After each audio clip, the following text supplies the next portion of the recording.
Right in front of everyone. That would have been embarrassing. Okay, so hopefully you have a source sheet. There are more. I just intentionally put them close up to lure you up close.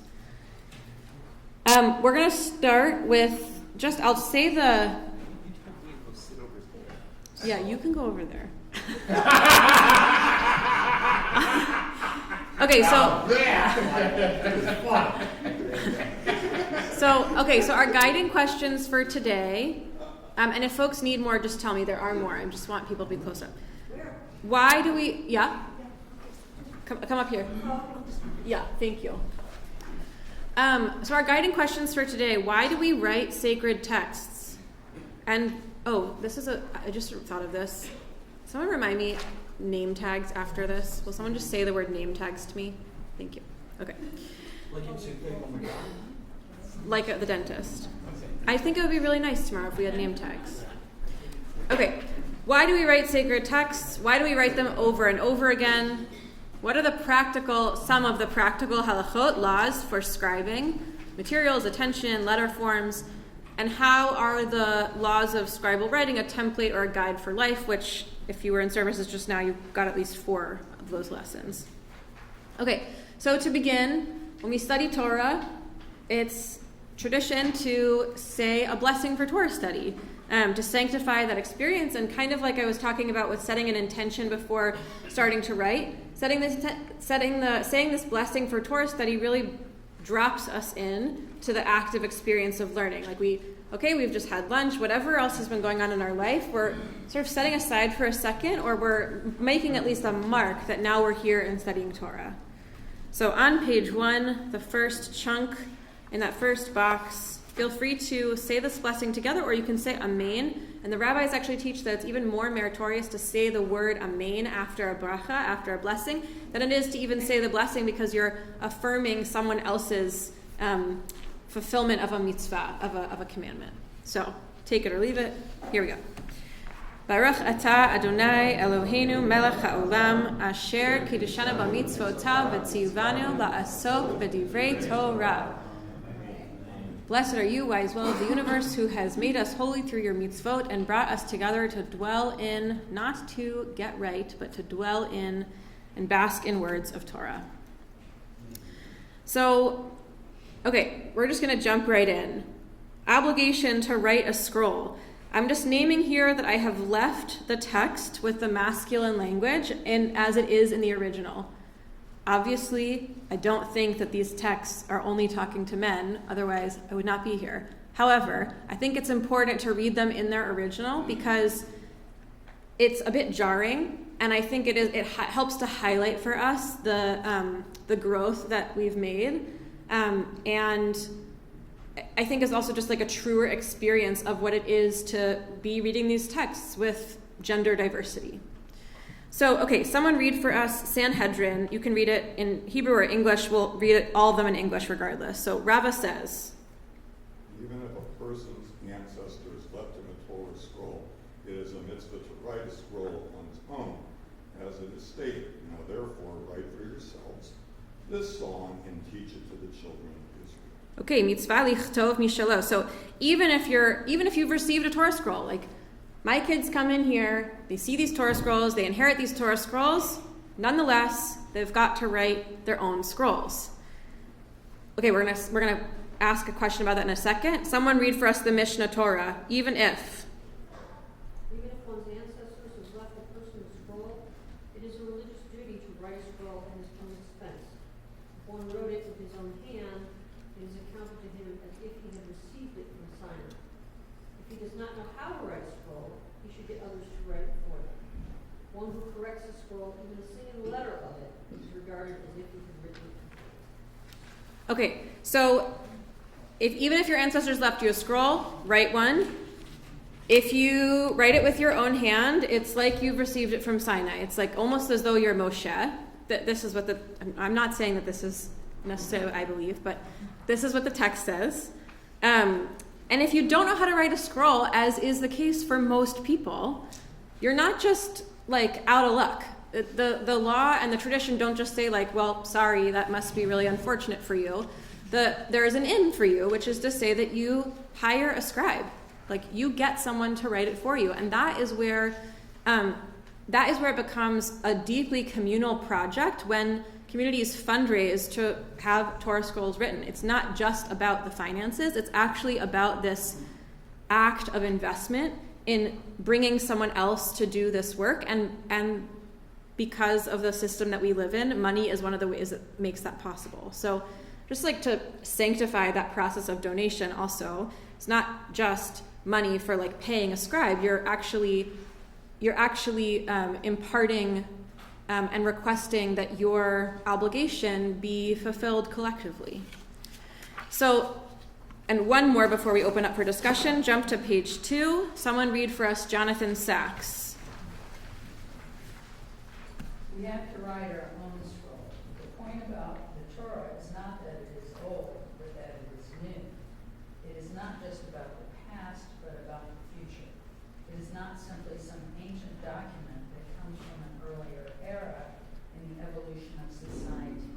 It speaks to us here, now, but not without our making the effort to write it again. Okay, so Jonathan Sachs, and for folks who are listening on the streaming, I'm going to try to just summarize the points so that you can get those as well, and we'll I'm sure pass around this source sheet online as well. Okay, so Sachs is saying we're not just writing for right now, we're writing for the future. So what do you think that Sachs means when he says that he says that Torah is about the future? What does that mean? It's a living document. It's aspiring and inspiring in different ways throughout all different generations. Beautiful. It's a living document from one generation to the next. It's a living document if there is a living community Aha. to study. It's not a living document if it's not being studied. Okay, so it's a living document if there's a community to help sustain it and make it be alive. Right. That's an interesting question. What does that mean about the Torah scrolls that don't have communities?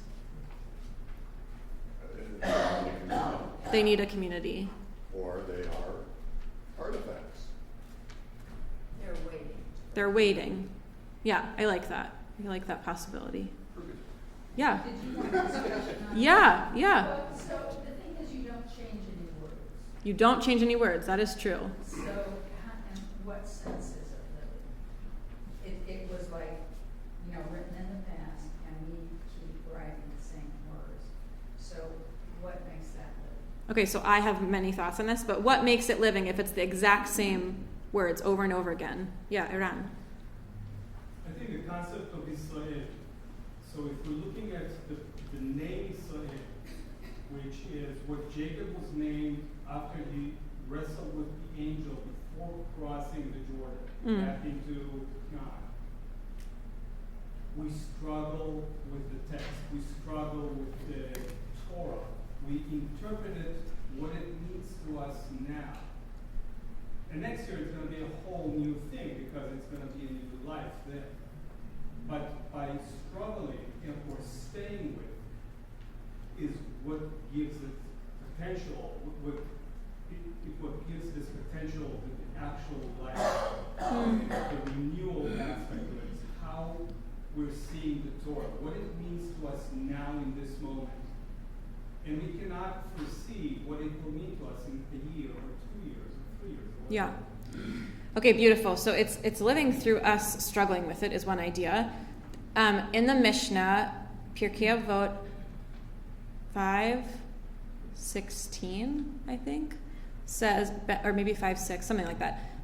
Says that Ben Bagbag teaches hafochba vehafochba dechuleva, meaning turn it and turn it. Everything is in it, and the it is Torah.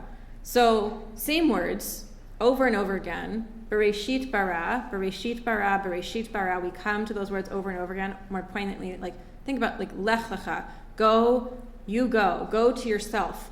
What does that mean to you when you're 5 years old?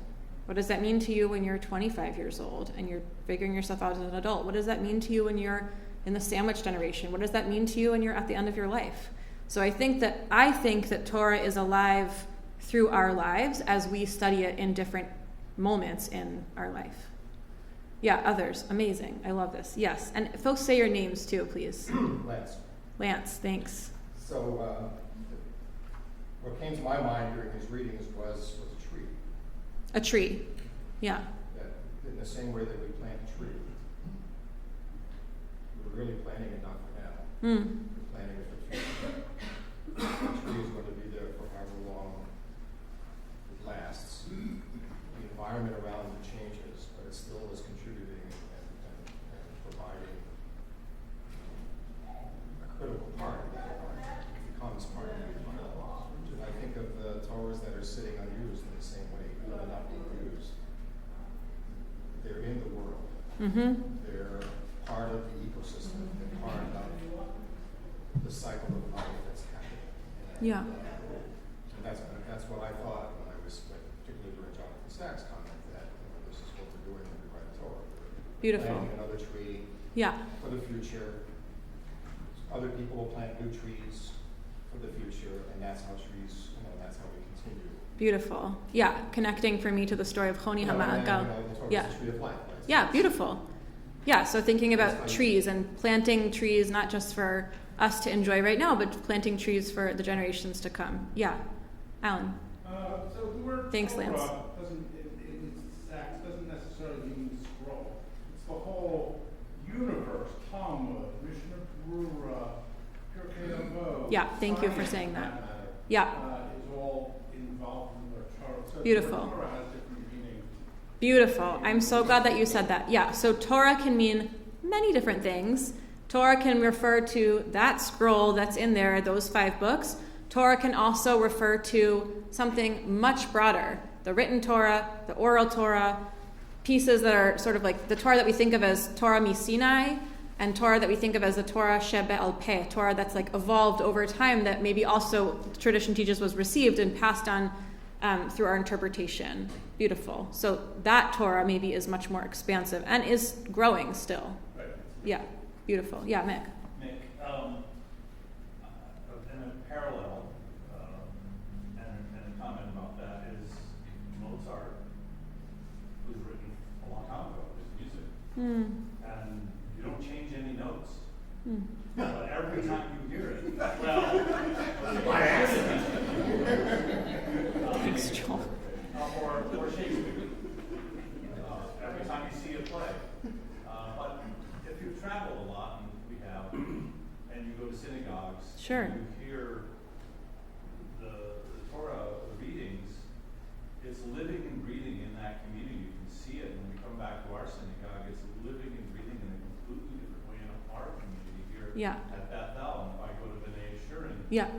and so it's, for me, very alive.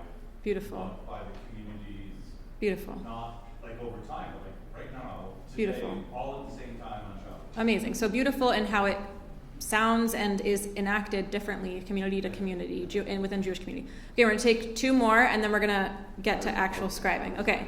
Yeah.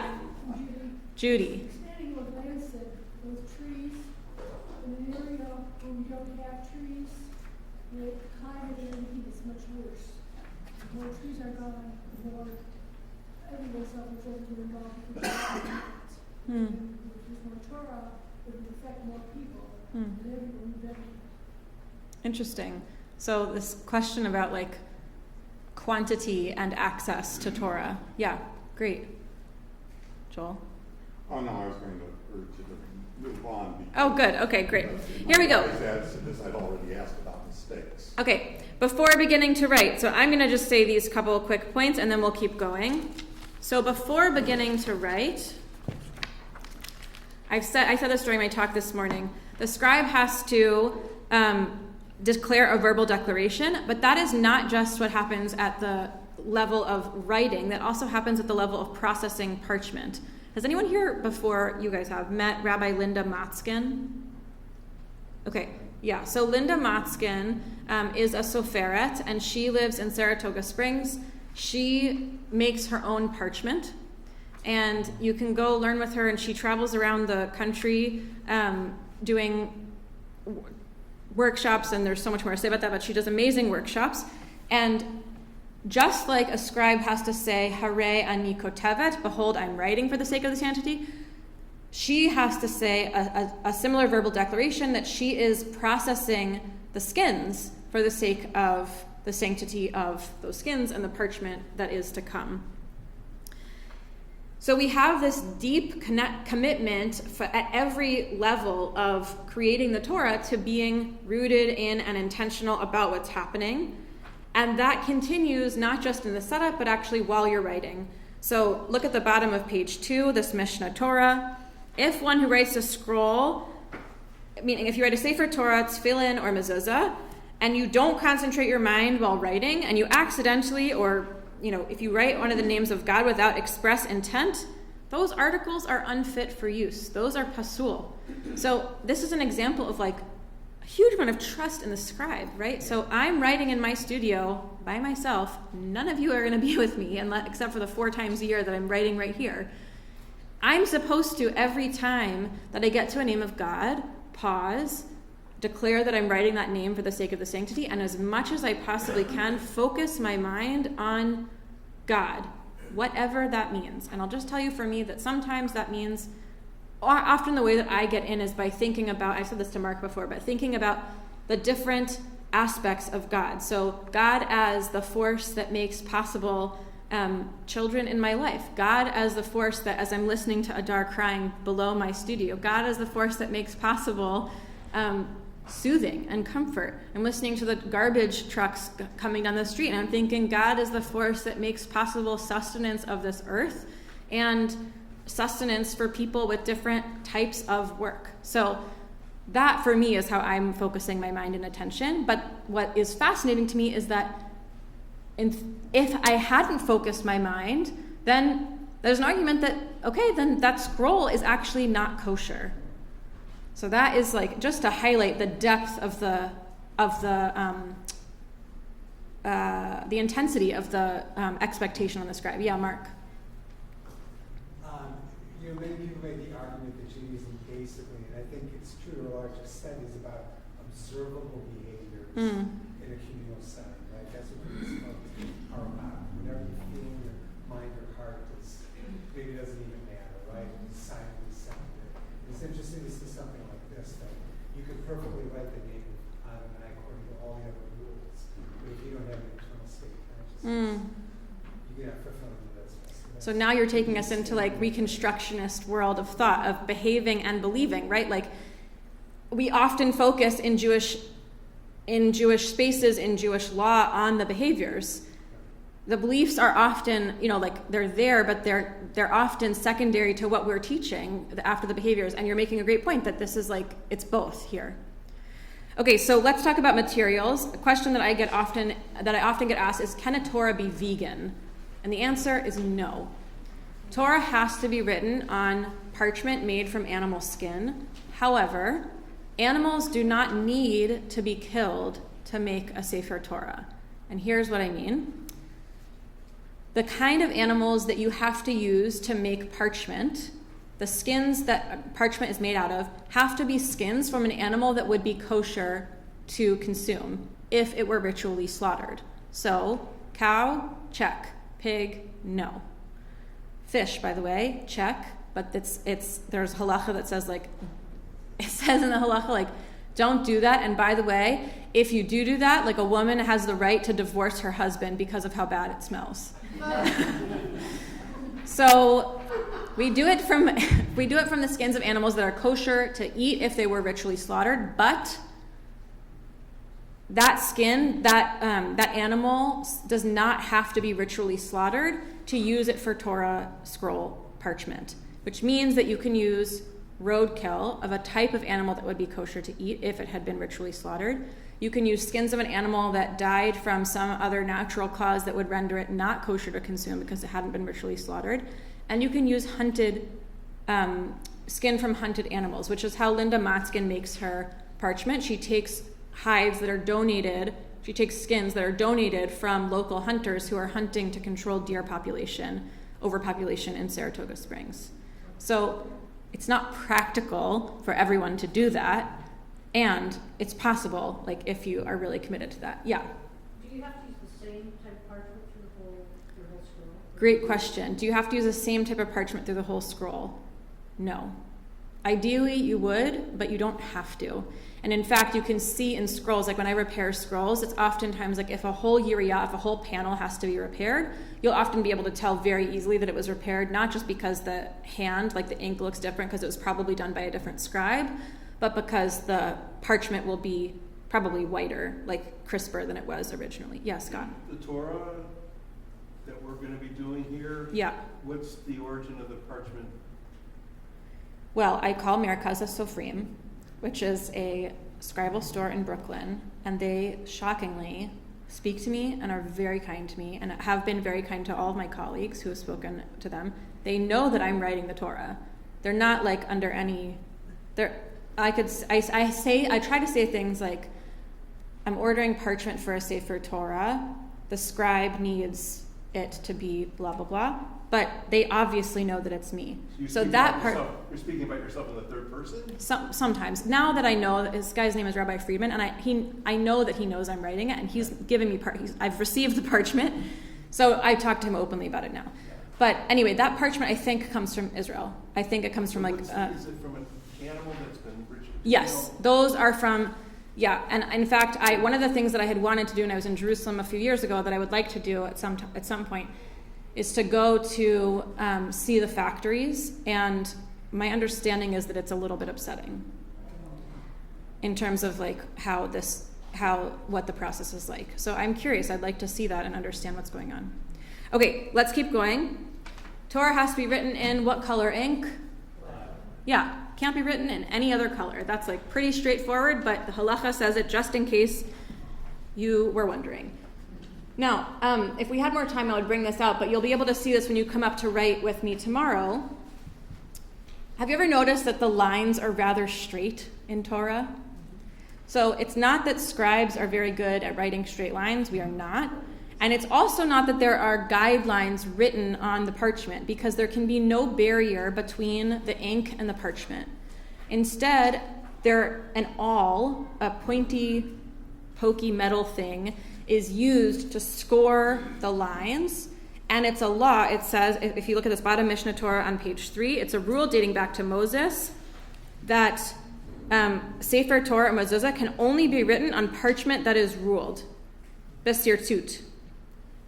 And interestingly, we could talk about this another time. Tefillin don't need to be because they're covered. I'm not really. I haven't looked into that much more than just reading that Mishnah, but. You have to have at least the top guideline ruled. Some scrolls have a bottom guideline as well. Ours will not. So that's an extra challenge. Like you've got the top line that the letters hang from, but you still have to keep them the same level on the bottom. Yeah? So the quill cannot be metal, right? Quill's feather. Okay, the quill can... This all can be metal? I mean, the thing... The awl? The thing that you use... Yeah. That can be metal. You use a metal awl, yeah, to score the lines. You know, it's an interesting question about whether or not the quill can be metal. It used to be that Torah was written with a reed, and technically, like, a feather is not the only instrument that we could write with. It's the best instrument to write with, and it's also nice to keep in with the tradition that the scroll is made from natural elements. So in a few years, please God, when we sew together all of these panels, which we're going to have a chance to do together, we sew them together with geed, with animal tendon. So every piece of the scroll, in theory, is coming from some natural source. The handles, the spindles are made of wood. So I think, for me, it's powerful at least to write with a feather. Yeah. What about the ink? Can it be petroleum-based, or it has to be plant-based? Interesting. Can the ink be petroleum-based, or does it have to be plant-based?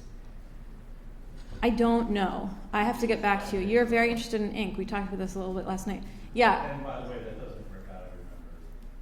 Yeah. Walnut's brown. Walnut's brown. We were talking about what color, what kind of ink.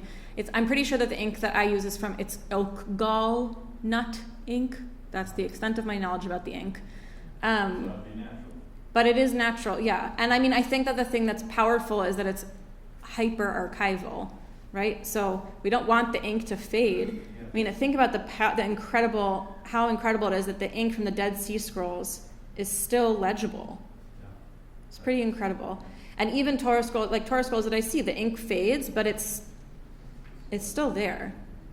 Yeah. Did you have a question, Joel? Yeah. Do you use a straight edge to guide the awl? Do you use a straight edge to guide the awl? Yes, they do use that. And in fact, there's like, I went to this place called Klaf Beck, actually, in Jerusalem to buy materials at one point.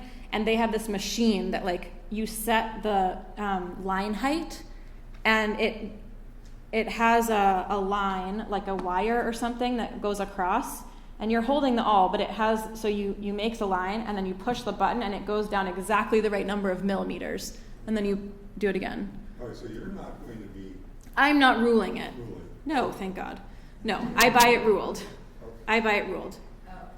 Yeah. Okay. We talked about, I think we covered being exacting. We talked about this morning letters needing to be completely surrounded by parchment. I'm in the middle of page 4, the second to last source here. Someone read for us the Shulchan Aruch. If a drop of ink.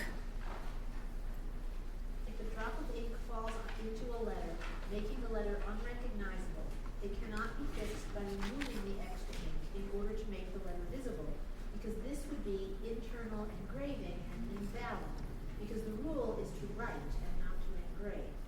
And this is also the rule if he erred and wrote a letter dalet instead of a resh or a bet instead of a kaf. They cannot be fixed by removing a part of the letter, because this is internal engraving. Chok tochot. Okay, you can't carve the letters, which, by the way, is really fun for me. There's a book in the back which has a small portfolio of my work, and you can see in there some of images of the pottery that I make, where I'm dafka engraving letters. But when you're writing Torah, you cannot engrave, you cannot carve out the letters. Each one has to be written. You'll starting to notice like this trope of intention. Each one has to be written intentionally as its letter. So if you're trying to write the letter resh and you accidentally write the letter daled, what's the difference between a resh and a daled? The little thing. Say more. On which part? Goes to the right just a little bit. Beautiful. So the top right of the daled. So skip ahead in your packet to the page 6. Let's just, for the sake of this, look at the top left-hand script. Okay, this is an Ashkenazi script. The daled is the fourth letter in from the right on the top column, and the resh, where are you? Is the middle letter in the very bottom. Okay, so you can see that the main difference between these letters is the top right-hand side. There's a sharpness to the upper right-hand corner of the daled. So if you wrote daled but you meant to write resh, if you just scraped away that top right-hand side, it wouldn't look exactly like your resh would if you had tried to, but it could look like a kosher resh if you didn't know that someone had done that. But going back to the trust in the scribe, you can't do that. You cannot erase a letter to make another letter. Similarly, if you wrote resh, take a look at resh, and if you look 3 lines above that, you've got yud. If you accidentally wrote resh and you meant to write yud, you cannot just erase most of the leg of the resh and like a little bit of the top to form a yud. You know, like if you erased it, you could make a yud out of that, but that's not kosher because you didn't write it actually as a yud. Now, if you had written a daled and you meant to write a resh, what you can do is erase not all of it, but you can erase enough of the letter daled that it no longer is a daled, and then you can finish writing it in to be resh. So you would separate the top from the bottom. You'd get rid of that top right-hand side. You're effectively like you're making it not into either letter, and then you're finishing making it into the resh. And the reason that you do that is because you try to erase as little as you can. Yeah, Mia. How does one erase? Great question. How do you erase? Okay, a few ways. Mostly, yeah, you use whiteout. Very intentional.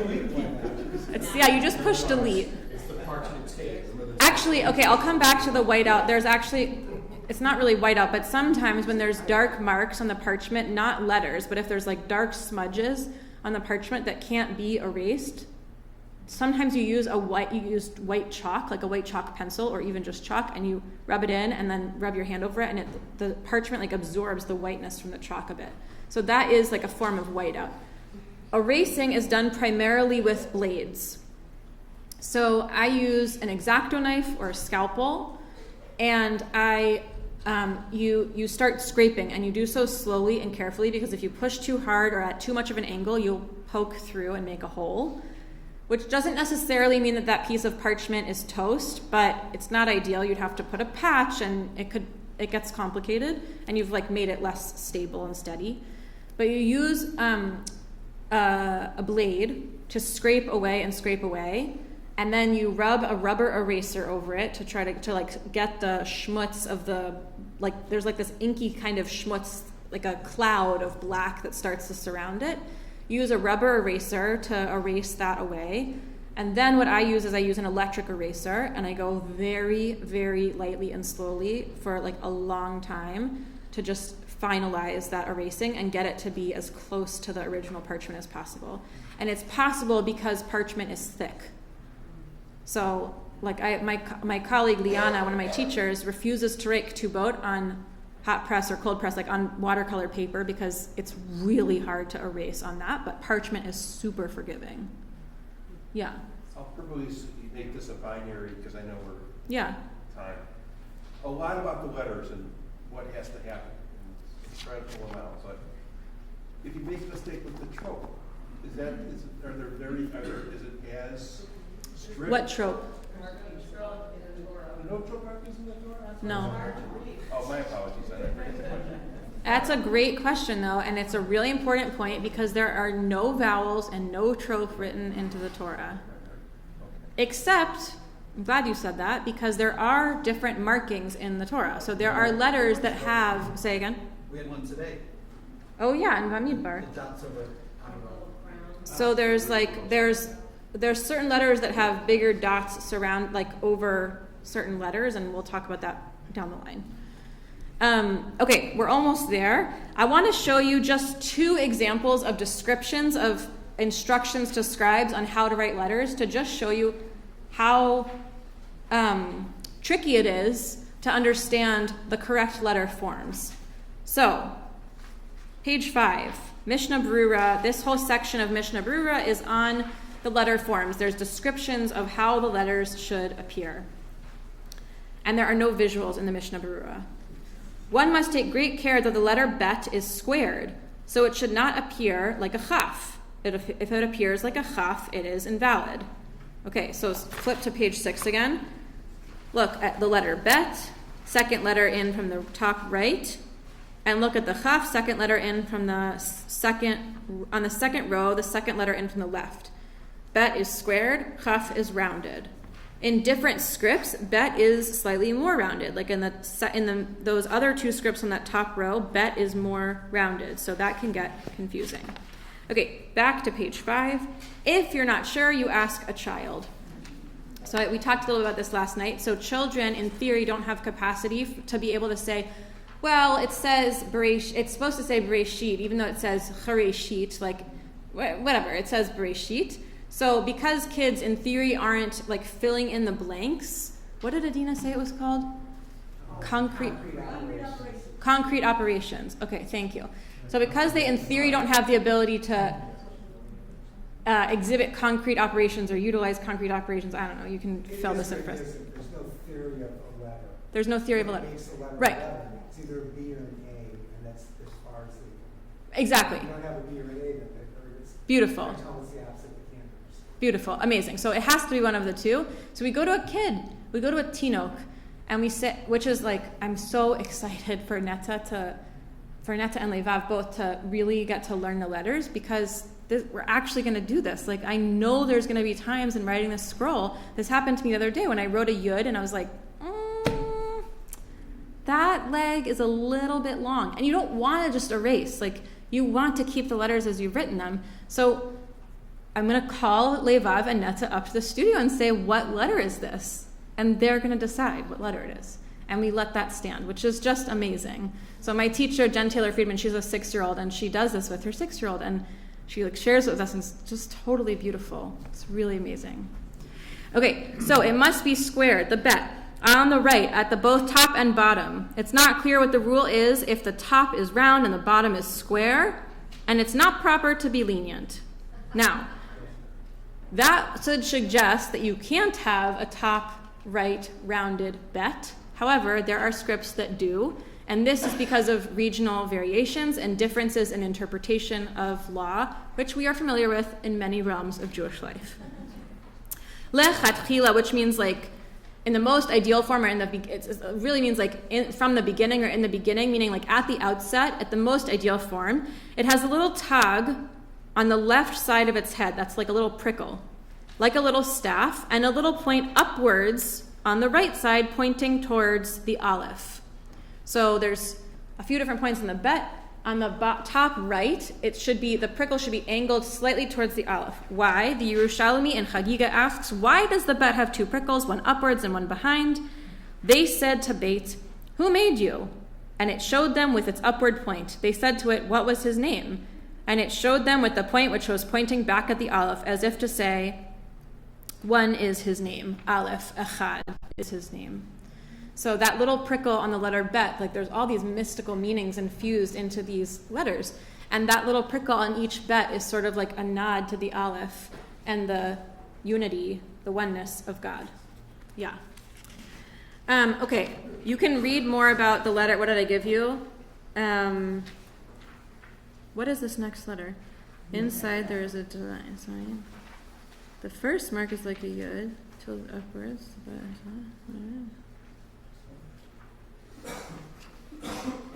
Ot ayin. Okay, that would be helpful if that was in the translation. The second box below there is about the letter ayin. You can read that later if you'd like. Let's turn to page 6 and just look at these scripts. What do you notice about these scripts? These are all, one is Ashkenazi, the top left is Ashkenazi, then we've got Sephardi, then we've got Yerushalmi Sephardic script, the script from the Dead Sea Scrolls, and then there is the Beit Yosef and Ktav Arizal, and Ktav Arizal is what I'm going to be using for this scroll. Although already just like looking at that, there's some variations. Anyway, what do you notice about these letters? The thickness? Say more. Some are thicker and some are thinner. You're saying from script to script, some are thinner and thicker. Some are longer. Yeah. So there's variations in the thickness and in the length. The thickness has to do with the angle at which you're holding your quill. Most of the time the quill is cut either straight and flat or at a slight angle. But if you change the angle at which you're holding the quill, you can get a thin or a thicker line for the descenders. The top strokes in most scripts are indicative of the width of the quill. So those are the thickest strokes, are the horizontal strokes. Use the same, like these little flourishes at the top. You switch quills for that? No, you don't switch quills for the little crowns. I use you'll see tomorrow, but you typically you write with the flat part of the quill, and then you'll turn it to what's called the spitz, which I'm sorry, this is gonna be hard to see, but can you see my fingers? So imagine that this is a quill. Sometimes they're totally, like a quill is cut straight across. More often it's angled a bit. When I'm writing I'm left-handed, so that's interesting. When I'm writing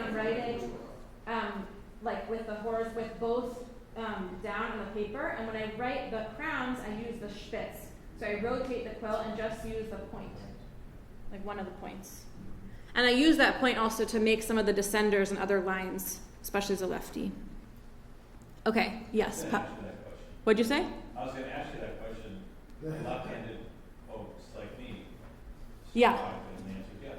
Yes, you can scribe, although in the halacha it says that you have to be right-handed to be a sofer. So if you're left-handed, your left hand is your right hand.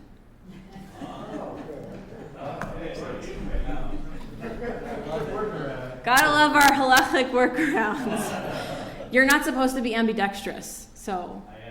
Well, don't tell me that. So as a lefty, there are different ways of writing as a lefty. Some people it hurts so much for me to even like do that with my hand. Turn their hand, angle their hand, and then write as though they're right-handed. If you look at the letter, let me think of which one, Lamed. You cannot push a quill to get ink to flow out. It will splatter the ink. You have to pull, no matter what hand you're using. So with the Lamed, if you're right-handed, with that top part of actually let's look at Chaf, second letter in on the second row, the second letter in from the left. If you're right-handed, you're starting at the top left and you're pulling to the right, and then you're starting at the bottom left and pulling to the right to meet that middle point. If you're left-handed and you're writing, I would say is the correct way, you're starting at that middle point and you're pulling to the left and you're going back and pulling down. It's not that big of a deal, but I had to relearn how to write because I was writing like a righty, and my teacher told me, he was like, you're going to hurt yourself. You have to stop.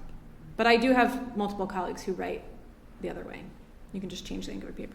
Okay, yeah, last one, and then I'm going to close this out, and then you can stay for questions if you'd like. So one of the things I noticed is the crowns are the same regardless of the script. I noticed the Dead Sea Scrolls, the script doesn't have any of that. That is true. I need to ask Jen about that. Do you know when the crowns came into use as practice? I will ask Jen that after Shabbat tonight or tomorrow morning. My colleague Jen Taylor Friedman is the first. She always says she's the first known woman. This is where that line came in from my poem. She's the first known woman to have written a Torah scroll. So we don't sign them. We don't know who's written them. So she's the first one who we know in history to have written a Torah scroll, and she studies manuscripts. She studies writing, and she's unbelievable. I will ask her when the crowns came into circulation. The crowns look similar in many of the scripts. They're not exactly the same. Okay, just to close us out here, I said this. This is Chazarah on 2 different pieces of Torah. If you look at page 7 that we've talked about in the last 24 hours. Lo v'shamayim hi. It is not in the heavens. God is telling Moshe and imploring to the Israelites. It's not in the heavens that you should say, who among us can go up to the heavens and get it for us and impart it that we may observe it? Meaning, don't tell me that Torah is so far off that we can't reach it because it's in the heavens. Neither is it beyond the sea that you should say, who among us can cross to the other side of the sea and get it for us and impart it to us that we may observe it? Don't tell me that you're standing on the edge of the shore and Torah is all the way across the waters and you can't reach it. No, the thing is very close. Ki karov elecha hadavar me'od beficha uvilvavecha lasotzo. The thing is very close to you, in your mouth and in your heart, to observe it. And this is, I think that this is the empowerment to the Israelites and tasked with us through the generations, that Torah is not far off. It cannot exist as some high, lofty thing. It has to be of this tactile, manifest world. And it's messy. It's broken. It needs to be made by us, human beings who are messy and broken. And, going back to your point, Ben Bagbag Omer, Hafochba Vafochba, Techolava. Oh, 522, I was wrong. Okay, 522. I bet my mom is watching this and she knows exactly what You actually guessed 5.6 or 5.16. If you add 6 and 16, it's 22. Oh, thank you. If I add 6 and 6, thank you. Thank you. Okay, so Ben Bagbag says, search in it, search in Torah. Everything is in it. So whether or not that feels possible, this teaching suggests to us that somehow we can find ourselves and every piece of life in Torah if we just keep turning it. So may it be so for us. I'll stick around for more questions and want to really invite folks again to, when you come tomorrow, if you would be willing to dress in some sort of elevated attire or join me in dressing in white or linen or something, to really bring ourselves into the